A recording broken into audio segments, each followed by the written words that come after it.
Teman-teman memanggil aku Fatma, ada juga yang memanggil Fat atau Ma.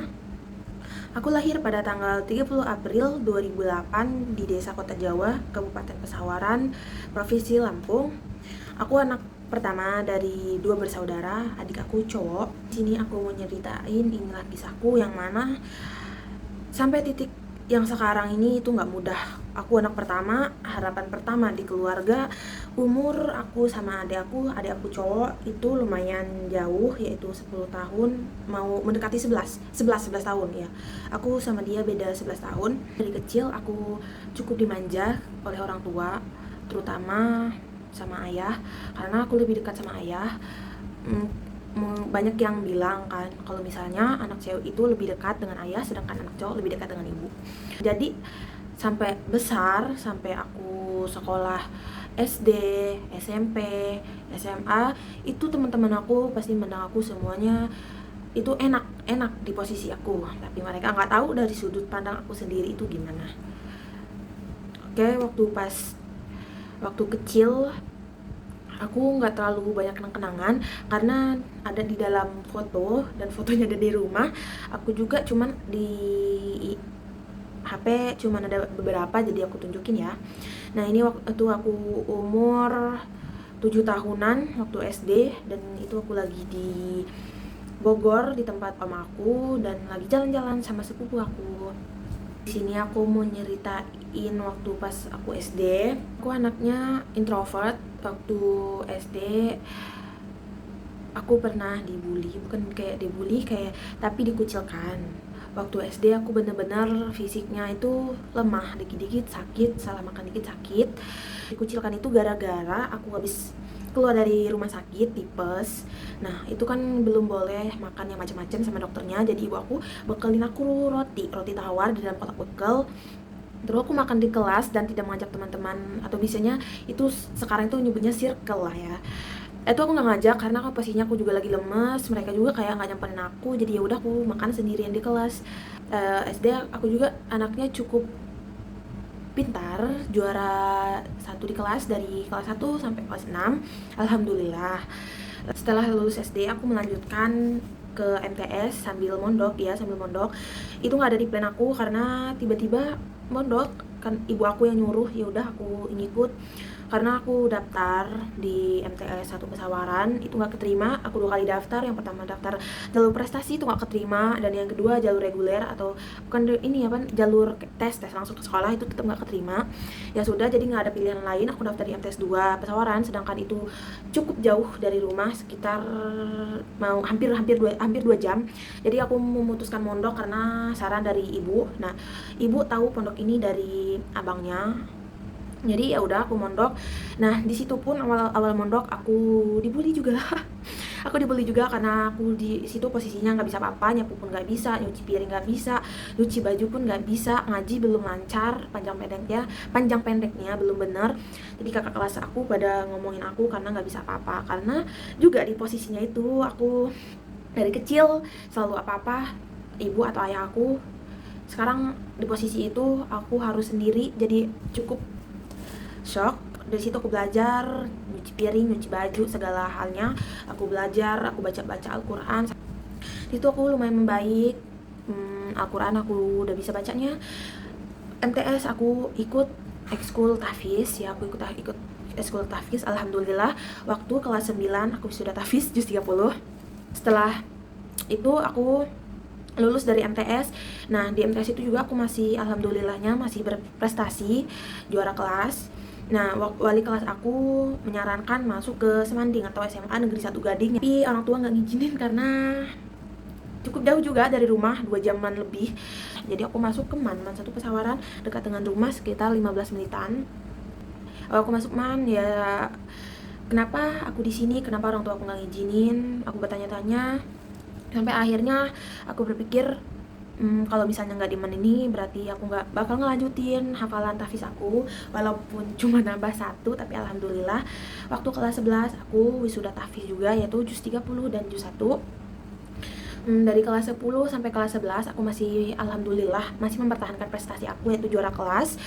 Tapi waktu kelas 12 karena dipindah jadi unggulan, aku lumayan turun dari juara kelas itu menjadi 4 ya. Di situ aku cukup kecewa kenapa aku bisa turun, dan pasti ngecewain orang tua aku. Tapi orang tua aku dari awal selalu mendukung aku, mereka nggak nuntut hal yang aku tuh harus unggul di segala hal. Kelas 10 dulu aku tuh udah mikir bakal lanjut kuliah di Jogja, harus di Jogja, tapi aku di situ belum kepikiran ya mau masuk universitas mana, baru ininya ke Jogja, belum fix banget. Tapi di posisi itu aku udah mulai milih administrasi bisnis. Waktu mana aku masuk IPA gara-gara posisinya waktu daftar itu aku lagi sakit, dan didaftarin sama sepupu aku. Dari MTS sampai Keman itu nggak ada yang masuk wishlist aku, sekolah wishlist atau sekolah impian aku. Tapi mau gimana lagi, mungkin itu rencana Allah yang terbaik buat aku. Waktu kelas 11 aku udah fix mau masuk universitas mana. Kelas 12 semester 1 aku udah mulai mencari tentang jurusan yang aku pilih, apa aja yang dipelajari di jurusan itu, tentang prospek kerjanya ke depannya gimana. Aku juga udah beli buku buat belajar SNBT, karena dari awal aku udah nggak ngeharapin SNBT karena posisinya sekolah aku nggak terlalu terkenal, jadi pengaruh juga. Aku berharap banget sama SNBT, jadi aku belajar SNBT mulai kelas 12 semester 1. Awalnya cuman belajar dari Wangsit, terus kelas 12 semester 2 aku privat Al-Faiz secara online, dan ruang guru juga secara online. Aku belajar yang kalau aku ada waktu kosong aku belajar, tapi kalau setiap malam pasti aku belajar begadang. Jadi aku nggak ada videoin karena benar-benar fokus, sama aku juga nggak kepikiran. Dan di SNBT itu benar-benar aku berharap pasti lulus karena aku udah belajar dengan giat. Tapi Allah punya rencana lain, aku nggak lulus SNBT. Terus dari situ aku mulai kayak ngerasa gagal, tapi kedua orang tua aku nyemangatin aku terus karena masih banyak cara buat masuk universitas, PTN maupun PTS. Jadi aku coba juga mandiri dari beberapa PTN itu, dan tetap hasilnya nihil. Allah juga nggak ngasih aku kesempatan di PTN manapun itu, maupun UPN, Unila, semuanya yang nggak bisa aku sebutin satu persatu. Tapi PTN di wishlist aku itu aku udah berjuang tapi tetap nggak dapet. Allah nggak ngasih kesempatan itu. Dari situ bener-bener mental aku down sampai aku potong rambut sendiri. Terus aku mikir, ya Allah kenapa selalu aku yang dikasih jalan susahnya dari awal waktu aku mau masuk SMP atau MTS. Waktu juga aku setelah lulus MTS juga, kenapa bukan sekolah impian aku juga, sedangkan teman-teman aku pada masuk PTN impiannya, sedangkan aku PTS sendiri. Tapi semuanya aku dikasih support sama kedua orang tua aku, kalau misalnya jangan berhenti di sini karena jalan masih panjang, masih banyak cara menggapai cita-cita kakak.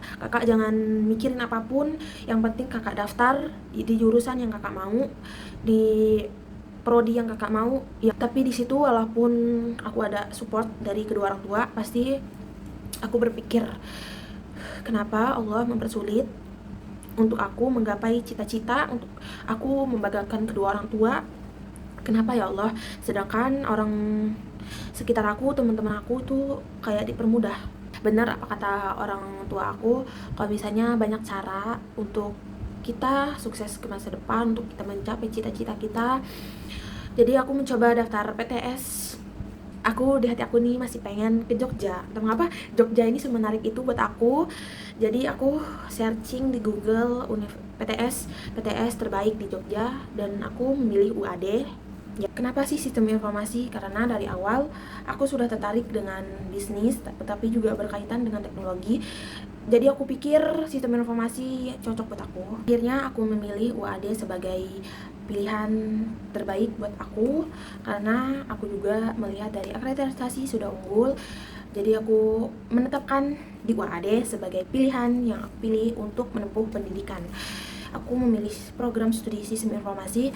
Kenapa sih sistem informasi? Karena dari awal aku sudah tertarik dengan bisnis, tetapi juga berkaitan dengan teknologi.